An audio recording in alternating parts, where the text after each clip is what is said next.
ladies and gentlemen.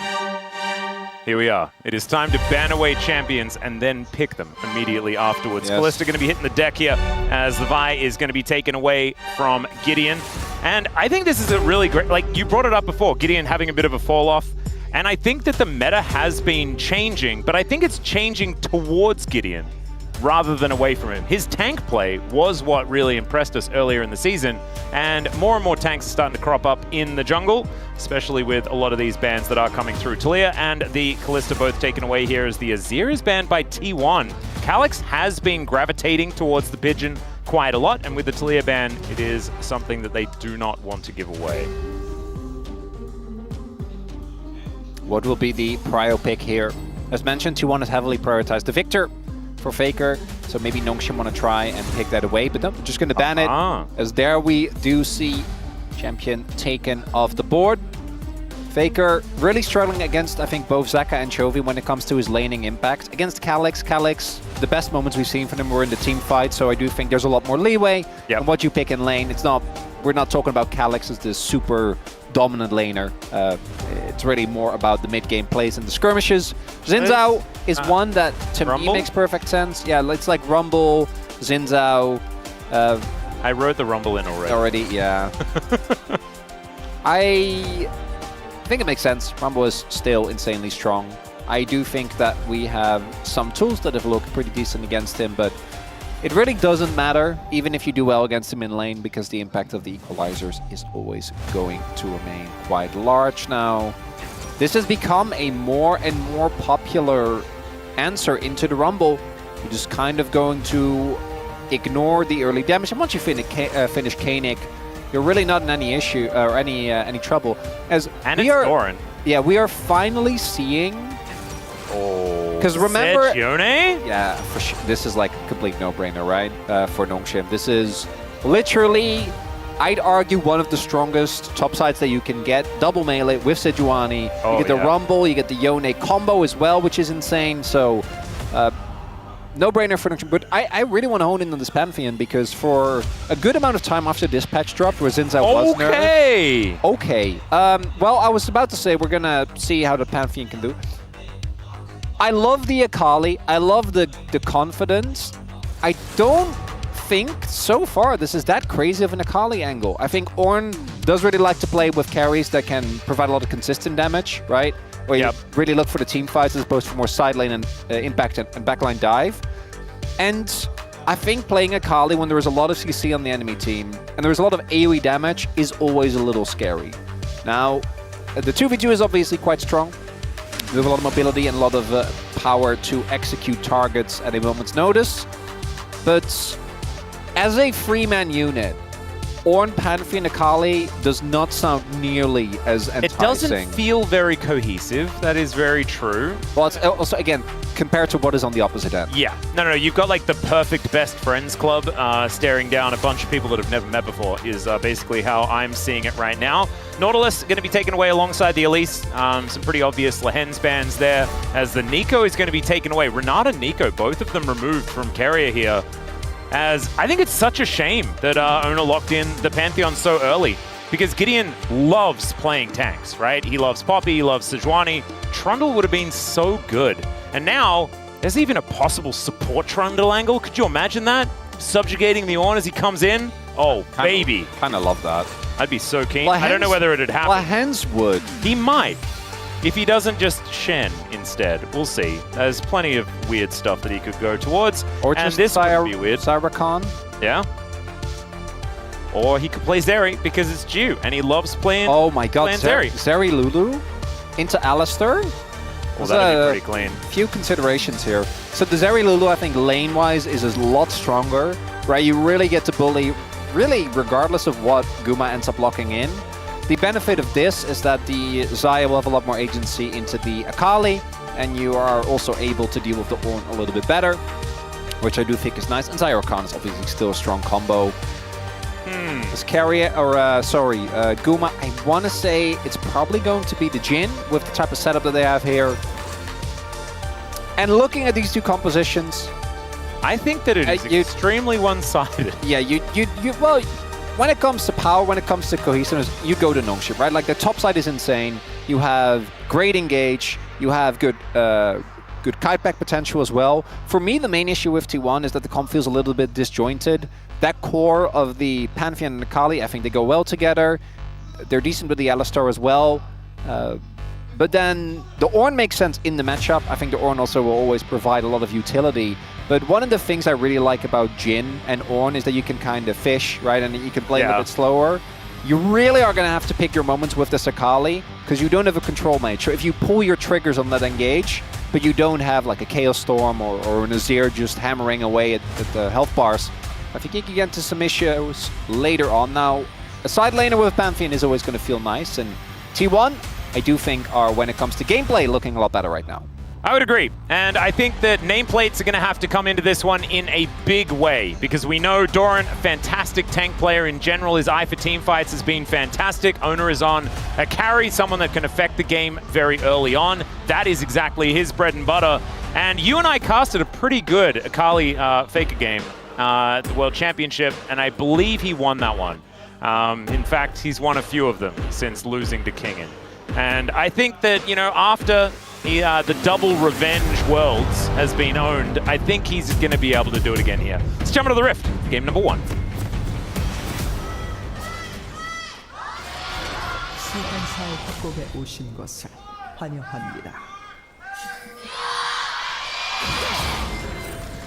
All right, I think that is enough of my explanation as to why I think T1's going to win, because I actually don't think they will in this game. I think that this draft is too good for Nongshim. Have to bring it down to earth once more, Chronicler. Because I think these players are really good, and this draft edge is absurd. Oh, my God. Okay, they just walk past one another. That's a bit cute. Yeah, so Lands, I think, tried to sneak it. Oh no, he's been baited. Will get knocked up, has to flash. Double flashes to follow Permafrost. There's first blood going over to Jiu.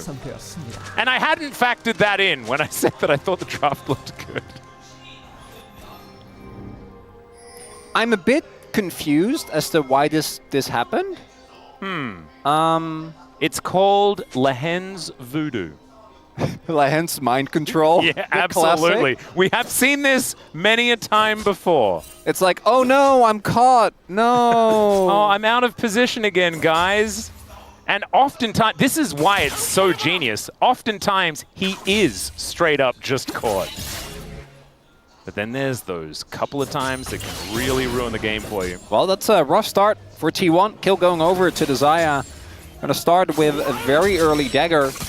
And be feeling very good about that one. If you are GU, I don't know what the experience situation is. Doesn't look very good for them right now, but obviously they would have to give up full control of the wave. So we'll see how that stands when the crash actually comes through. It's also not the end of the world. Early kill was nice, but not going to be game deciding. But I'm just wondering what the communication was, because their read must be that no one else was there. Because the level 1 obviously is never going to be favored for them, right? Because you're playing into Sejuani with a good amount of melees on the top side, and that's just not really something that you can realistically deal with. As we do see now level 2 hit here, as they have not. I think they missed, like, based on the experience, like maybe 1 minion. Yeah, they did.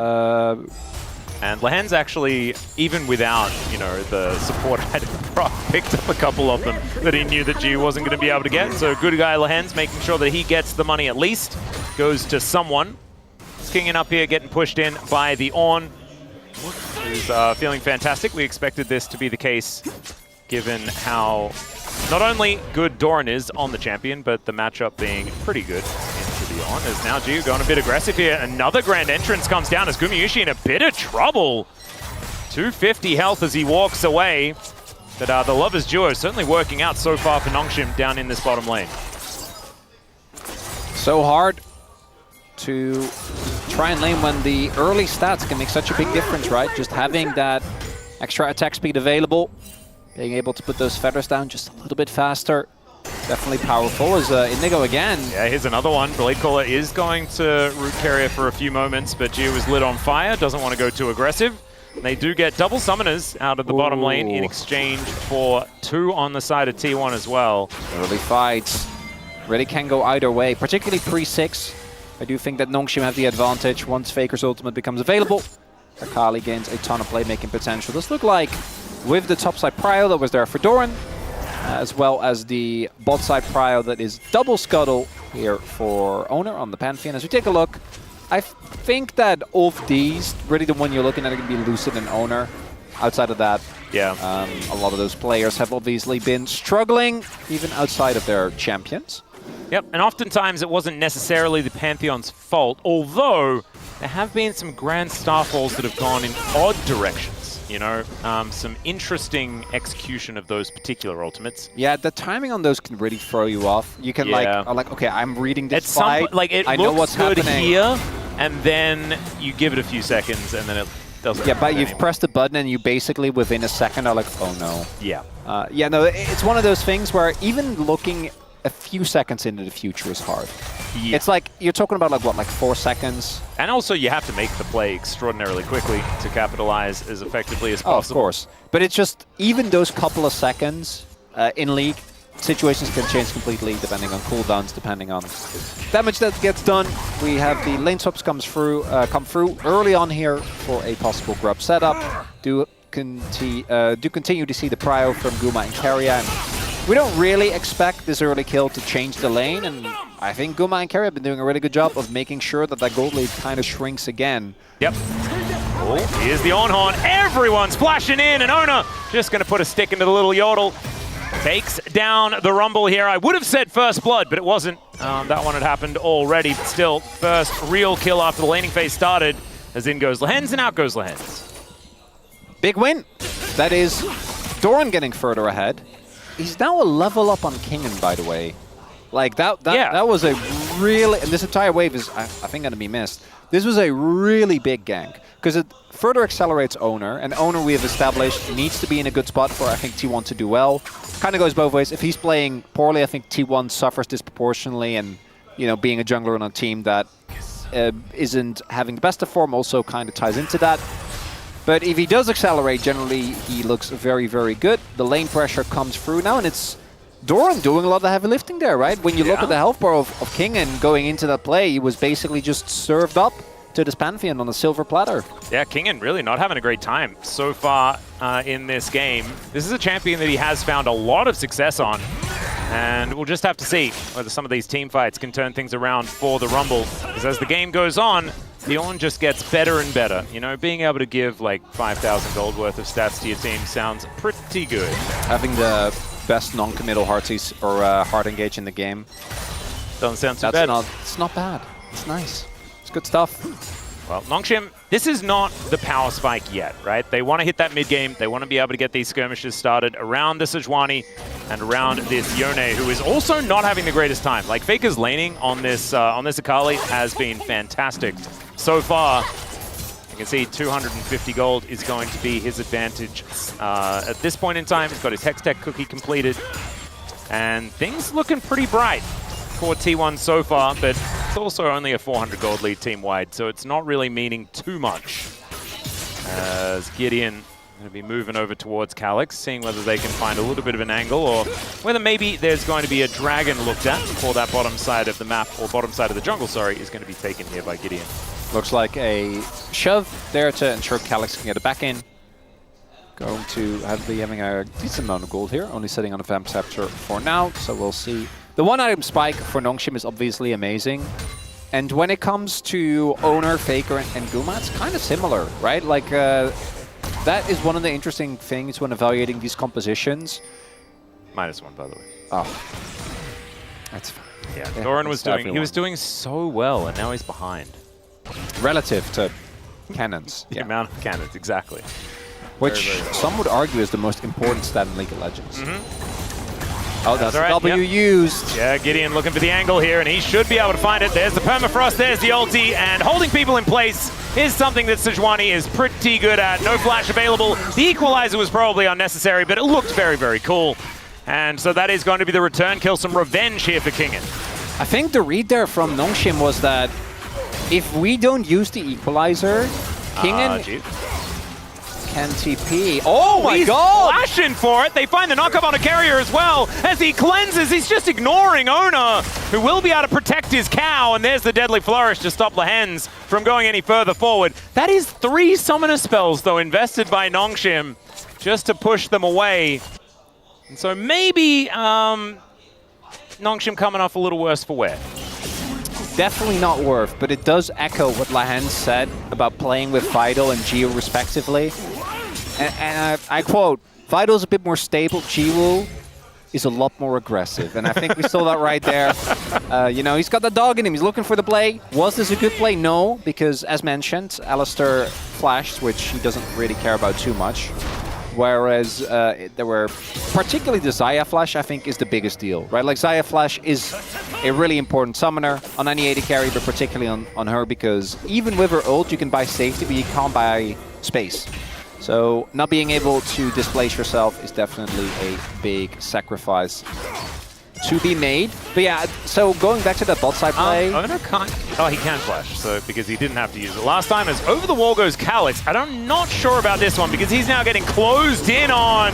There's the Ram, but he flashes away. Now Faker looking for an angle onto Gideon, who has to flash. As there's the Grand Starfall, everyone piling in as we have zoomed out so far. I didn't even know this was possible. It's absolutely insane. Down goes the jungler. Calix now in trouble, but he's able to dash his way out. And it is just 1 kill, but man, that zoom was amazing. Truly, technology in League of Legends. That was the greatest zoom of all time. Never ever heard you say stuff like that. It was really. It was a really long zoom. It was like we had 2 full. So I was mostly looking to the top part of the zoom, which was unfortunately for Calix. As you highlighted, not the cleanest play. Ended up going down. Or not going down, but ended up dragging his jungler. And then Guma was able to get the kill. What I really want to highlight on there is one of the biggest advantages T1 have had, and this goes back to ever since the core of this team has come together, is their willingness and ability to go for these mid-game skirmishes and play them out really nicely. So Calix missing every button was a bit of a problem. Yeah, it doesn't help. Maybe they thought there was a timer on the flash that Owner didn't have it available. I don't know. And then here we have Gideon, unfortunately, yeah, never gonna get out of that. Like, does a decent job of sidestepping, but there's just way too much damage.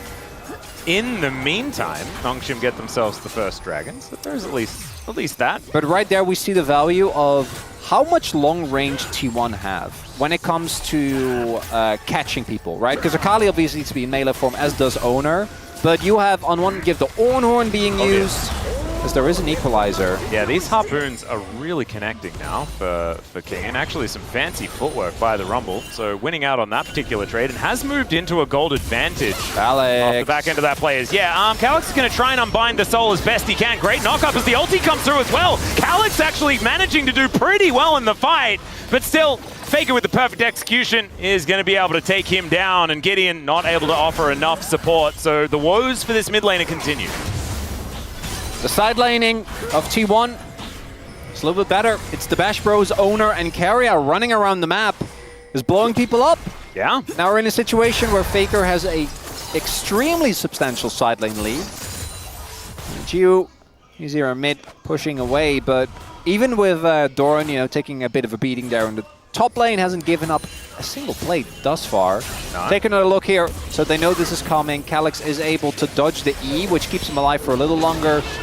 But the ult from Gideon goes wide. If he maybe can CC Owner, I think there's a world where the Yone actually lives, right? There is so much sustain in the kit.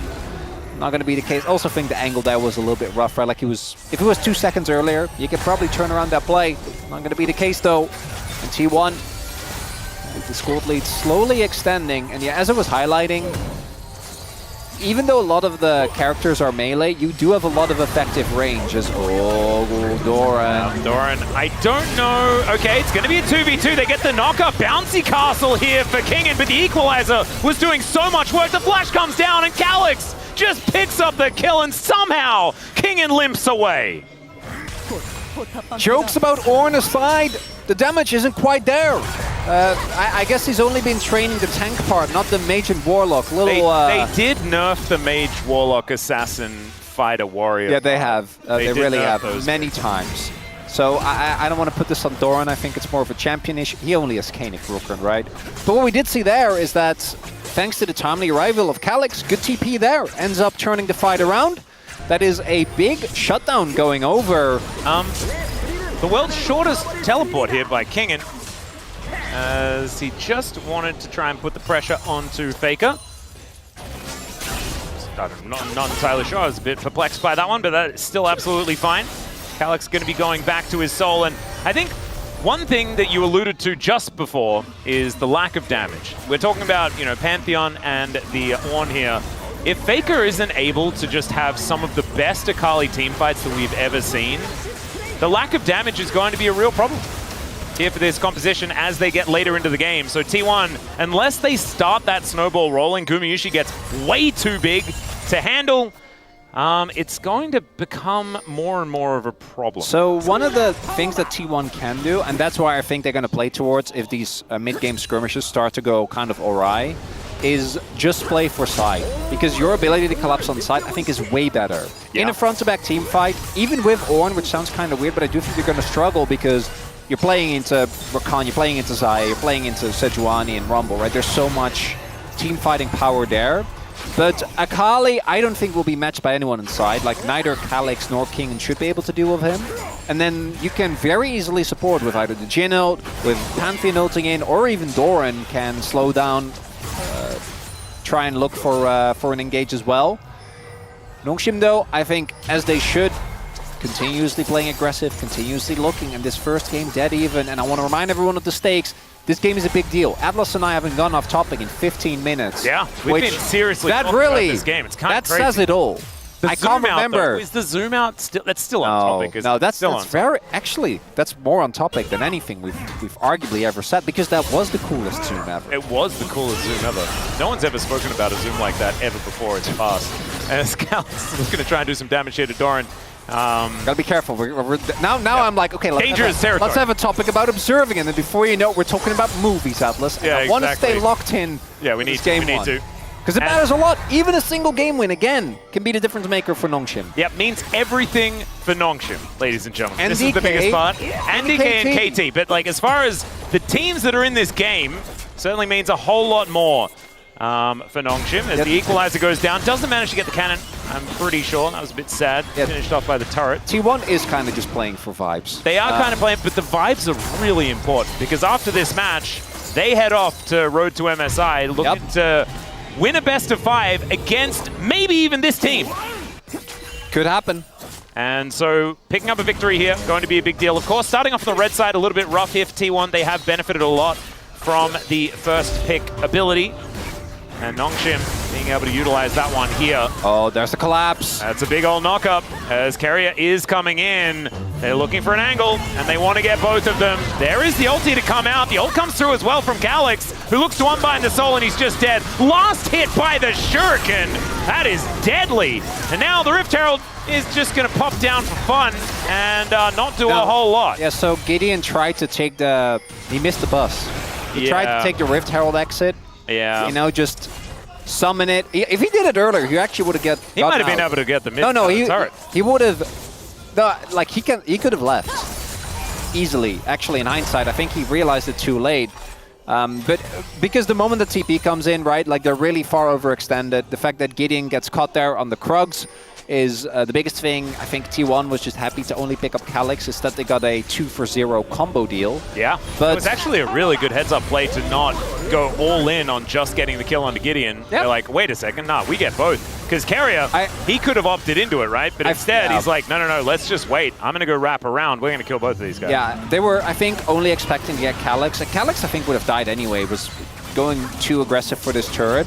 If Gideon goes for that earlier, he actually makes it, by the way. Like, he can get out. Yeah. But instead, the CC chain is obviously there. Nicely done by T1 not to let that Sejuani exit the premises. And instead, more kills going over, but the gold lead remains suspiciously close. As Ocean, for both of these teams, is so annoying to play into because there are a lot of beefy characters. I guess neither of them is playing poke, so at least that helps. I swear I've seen teams. I can think of at least 2 separate instances where DK picked a poke comp, and then that's play into Ocean Soul and just I'm pretty sure it happened to T1 at some point as well. They're one of the other teams that really like those poke style comps. Whoa, there's a flash over the grand entrance. Headbutt is going to go towards Faker, as now Jiu getting stunned up and has to go into that Featherstorm pretty early on. Permafrost goes down. Jiu's trying to kite as best he can. As the perfect execution, max range from Faker is going to lock down the kill. He does die, but Calyx is also now in trouble, as he does have to snap back. That is still Gideon picking up the kill there as Equalizer in fantastic position. And Lehens is just dancing around this fight like a ballerina. What? And the Harpoon just one-shots the Jhin. Is Rumble a better AD carry than Jhin? What the heck was that, King? As that's an ace for Nongshim. It's a 5-for-1! Okay. I saw the start of that fight. I saw Faker go in, massacre the AD carry. Okay. And then it was all Nongshim. I was ready to kind of criticize Jiu, as this is a classic T1 play. They go in on the river, see the AD carry. Jiu holds on to his ult and his sums for so long here, and at first it kind of looks like a mistake, but as it turns out, it ends up baiting Faker in. Faker goes extremely deep, ends up going down, and then how do they stay alive for so long? Look at this escape there's no from damage. Calyx. It's right? only Guma. Yeah, because Faker blew, and again, not just Faker, but they blew so much, killing Jiu. And guess what? You killed Jiu. But unlike T1, there are free carries on this team. And Rumble is just cooking the entire... what? Well, they're cooking steak, I guess. That's what they're having today. As now Owner is also in a whole lot of trouble. Faker dancing around this fight, though. He's got that perfect execution. Great knock-up to come through from Doran. As now Gideon will get taken down. Faker able to get out this time as the curtains have been called. But it's curtains for Doran before too long. And now an equalizer going to block off both Owner and Faker, and otherwise not do anything at all. So Gideon does go down. 2-for-1 trade at the minute, as that shuriken backflip kind of gorgeous there for Faker. He's not going to go too far in. Man, I've seen Lee Sins make that play. You know he wanted to. That finger was hovering. Atlas. Oh yeah. This game is turning very quickly into MAME. If Guma positioned his ult a little bit better there and hit his first shot, that could have been a full wipe for Nongshim. That was dangerously close to T1 fully turning it around. Not quite gonna happen.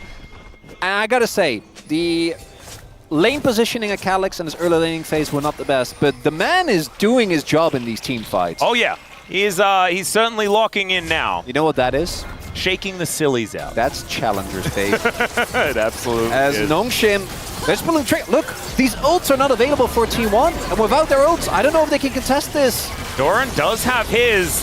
You can see Gumayushi's still a long way away without his ultimate. Remember, he has 0 range from a deadly flourish. Let's see whether Owner can get in there and take this one down. The ultimate from Calyx says absolutely not as the ram comes in, and they take down Lehens. Jiu trying his very best to kite as Faker gets himself all the way back to his shroud and isn't going to be able to offer any more damage. And a Lehens for an Otacon. Nongshim would take that any day of the week. The only one who might disagree with there is Lehens, and I think even he is wise enough to know. He would have called it. He would have made the call, Cronny, you know that. Carrier just gets blown up. Without his ultimate, Alistar really isn't that tanky. I want to look at how does T1 turn this around. I think it's Doran and Faker, like the damage and knock-up combo, plus Owner living, and then look at this ult from Guma. If he positions that a little bit different, and they're actually able to get another shot in, maybe they can at least trade for Lehens as well, as we take a look here. Calyx has just been on point. It starts with the perma, or the ultimate, the prison from Gideon, and then the follow-up is there. But right here, T1 really wants to try and extend this play with the Otacon debuff still there. But it's the recall and straight into another fight, Atlas. Yes, this is what we be doing. Get out, get straight back in again. As Lehens is going to interrupt Faker. Jiu's going to take him down now. An equalizer on top of Gumayushi. And there is no one to defend him. Down goes both of the damage dealers. T1 have no way out. They are just cooked. This dragon is now going to be taken. That is a clean ace, an objective steal, and whatever the heck else Nongshim want to get. I thought the 1-for-5 was the best deal they were going to get. There's always a better deal, Chronicler. I learned that from Danny DeVito and Matilda back in the day. And really what we're learning here again is that challengers reign supreme, because both Lehens and Gio are looking sharp here as T1 really want to deny this trick. Faker does nothing in this fight, and Guma, he doesn't die immediately, but he still doesn't do any damage. And this is what we said with this draft. This is what we were worried about. Yeah. And as we can see, as soon as Faker doesn't do heaps of damage, or Guma doesn't get to set up for an ult and kind of work on the outskirts of these fights, the fights just aren't playable. And now Arakan is there for Nongshim, so any fight will get even more snowbally. And there have been games where I think people kind of hone in on the draft for T1, and I'm like, I don't know, I think it's mostly gameplay. A lot of the Humble Life games kind of went that way. Yep. In this one, though, we had our reservations. And I think those I was ready for them to be like, oh, even though we've got this almost unplayable draft, we're going to show you that it's really good. Yeah. It happens a lot. The nameplates are powerful. But they're not powerful enough, and especially not now. We're seeing that last fight was the perfect example of exactly what we were talking about. And obviously, Nongshim is on blue side. I think the game at this point is fully in Nongshim's hands. We could see T1 get a crazy comeback, but I don't think it should happen, particularly because Nongshim's comp is so good in the actual team fight, right? Often where you see teams kind of throw a lead is if their comps aren't good 5v5s. But if you're playing a side lane comp, which I think T1 really ideally want to play 1-4, you can't do that right now. Well, Lehens is going to knock up Carrier, and Carrier is going to have to ult. But the CC is still raining down. Thankfully, Aftershock is going to be there. So with the ultimate and Aftershock, Carrier will be able to get out with at least a bit more than half of his health bar. Nongshim now, though, just full control. And Gio able to push up, and they will make it so dark on this top side of the map. Baron up and available. Is Brambleback going to be consumed by Gideon for the entire team? As Lehens still looking for more and more angles. Doran tries his hand at face checking. And T1 need to do this because they need to try and get vision on this Baron, because we mentioned Nongshim, they have damage. They destroy Baron. They've got a Rumble and a Zaya. So if they look at this... Yone. Yeah, and a Yone. This time around, though, they're going to look for the pick on towards this, he's real this King. And then, yeah, he's really dead. They're going to be able to take that one. Calyx over this wall, though, and we'll see whether T1 can get here in time. 1,000 gold. He doesn't flash in early enough, and the Baron is secured. There's a Glacial Prison as well, as Gideon just trying to get himself out of there. Nongshim wanting to protect the Barons, and Ona is in so much trouble. They dive on top of Faker. He's knocked up forever, and they still don't have damage, ladies and gentlemen. Gumayushi gonna have to be chased out of this one, and we'll see whether he's gonna survive. The permafrost is in range, and it in fact just last hits him. They will trade their walking barbecue for a Baron and then just kill them anyway. That's a fourth amazing deal for Nongshim. They just keep stringing these together. It's extraordinary. Lehens for Arakan, great deal. 1 for 5, wonderful. 5 for 0, I thought it didn't get better. Well, there's a dragon as well. Barbecue for Nash, that's a freebie. And the pick on Rumble is nice, but I want you to look at how much is invested here. This is free ultimates. And the flash from Doran as well, which looked kind of cool and stuff, but you didn't need to do it. Yeah, you really didn't. That wasn't necessary. And it doesn't make a difference. I don't think so. Except that Ornald, right? Like if the Ornald's available here, maybe they can make a play, but instead, look at Faker's health bar. Oh, he was mid shuriken backflip. I think he started the animation and then was just CC denied, wasn't able to get in, unless it was his ultimate, which would have been even worse. As an Akali, like trying to play the fights where the enemy team knows you're there, has more than enough CC, and is basically funneling you into a choke point. Because I understand why T1 is trying to fight there. They know the game is basically over. You got to go for the Hail Mary fight after Nongshim just taken down Nash, but this first game is looking like the T1 draft not working out, but there is a good amount of power picks that I am worried that have already been taken away, right? Gumayushi's Jhin, I think, has been by far his best champion. That already off the table, and him not having the best performance on it, not a great sign. Yep. And also being able to pick Rakan in a game 1 and not having it get punished by things like Poppy and the Taliyah is kind of huge as well. So Lehen's getting a lot of advantages out of that. Speaking of which, he goes in, doesn't quite find Guma, and he's likely going to get popped. Does try and battle dance his way out, and in fact, he does. Into the backline goes Faker, but they just see him and destroy him. The ulti from Calyx as well collects the rest of them, and Nongshim are just playing with their food at this point. It's a triple kill for Jiu. They just need to wait for the conga line of minions, and the Noodle Boys will do it here in Game 1 against T1. We're going to have to see some better champions picked from our third place team here in the LCK if they want to be able to reign supreme against Nongshim. And you best believe DK and KT are extremely nervous right now. It's a mid